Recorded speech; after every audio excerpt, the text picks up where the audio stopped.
Continuando con el video anterior, nosotros podremos ahora hacer algunos ejemplos aplicando la propiedad de las operaciones. Por ejemplo, tenemos logaritmo de base A de A por B por C por D.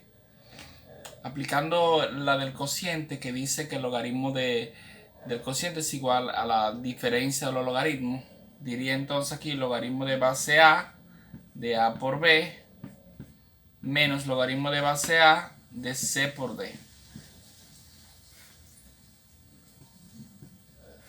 Luego que realizo esto, entonces digo acá, aquí tengo el producto, digo entonces logaritmo de base A de A más logaritmo de base A de B. Ahí aplicamos lo que es el logaritmo de producto.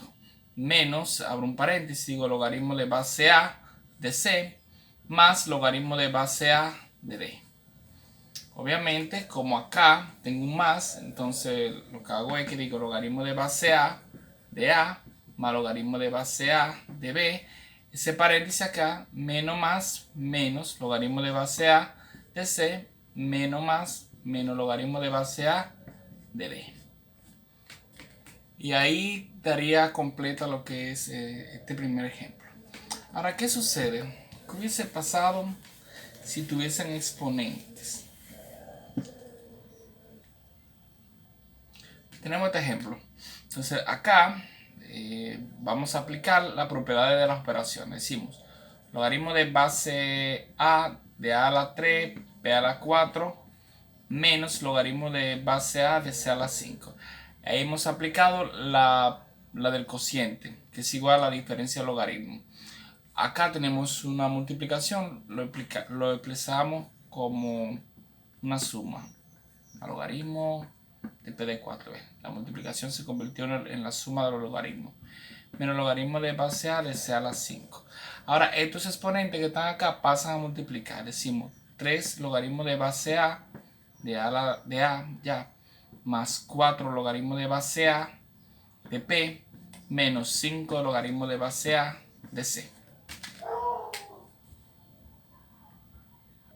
Otro ejemplo aquí, tenemos logaritmo de base A de P al cuadrado, Q al cubo, menos logaritmo de base A de raíz cúbica de R. Ahí tenemos hemos trabajado primero con el cociente, luego entonces acá decimos logaritmo de base A de P a la 2, más logaritmo de base A de Q a la 3, aplicando la propiedad del producto, menos logaritmo de base A de raíz cúbica de R. Acá ese 2 pasa multiplicando, decimos 2 logaritmos de base A de P más 3 logaritmos de base A de Q menos acá ese raíz cúbica pasa a ser 1/3 logaritmo de base A de R. Tenemos otro ejemplo, decimos logaritmo de base A de este 5 que está acá pasa a multiplicar aquí afuera de M3P4. Entonces decimos 5 logaritmo de base A de M a la 3 más logaritmo de base A de P a la 4. Luego quedaría 5, paréntesis, 3 logaritmo de base A de M más 4 logaritmo de base A de P. Si el ejemplo es así, decimos 1/5 logaritmo de M al cubo P a la 4. 1/5 log de, paréntesis aquí, M a la 3 más logaritmo de base A, vamos a suponer que tenga base A, de P a la 4. Entonces decimos 1/5 logaritmo 3, aquí ese 3 pasa como un factor, más 4 logaritmo de base A de P.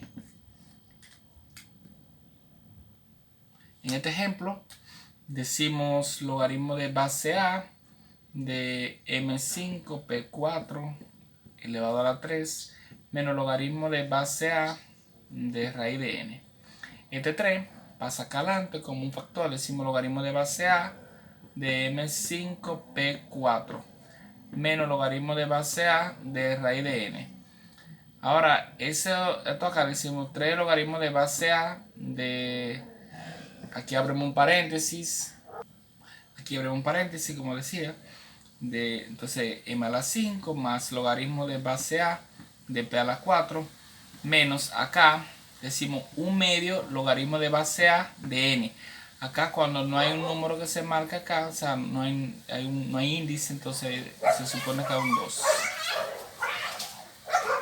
Y por último, decimos entonces 3 logaritmo de base a de, aquí ponemos un 5, m, más 4 logaritmo de base a de p, menos 1/2 logaritmo de base a de n. Y ahí hemos acabado.